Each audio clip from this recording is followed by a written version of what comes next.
O Jinggoy, lumabas na yung warrant of arrest mo sa kaso mong graft and corruption. O yung mga nagsasabi dyan na okay lang, available naman eh. Ha? O sige, available nga. Ha? Pero doon sa susunod na kasong plunder nitong si Jinggoy Estrada, may bail pa ba yun? Ha? DD shit? Tanungin ko kayo. Okay, sige, available itong graft and corruption, pero hindi tanga ang ating ombudsman. Ah, isa-isa lang. Wag madali, wag magmadali, ha? Dahil may plano at estratehiya ang ating otoridad para diyan sa mga magnanakaw na yan. Sige, available ngayon. Pero tignan natin sa Lunes. Tingnan at hintayin natin sa Lunes.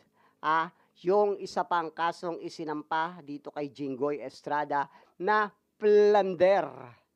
Ulitin ko, plunder.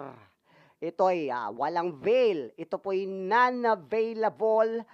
Mabubulok ka diyan sa seldang papasukan mo, nakasama mo itong si Bong Revilla. Bahala kayong magjompitan dyan. Ulitin ko guys, huwag tayong magmadali ha. Hindi tanga ang ating mga otoridad at ang ating ombudsman. May mga estratehiya na ginagawa ang ating mga otoridad. Okay? Available sa ngayon, pero waiting tayo sa Monday kung ang plunder ba ay lalabas na din. Ha? Okay, bye-bye!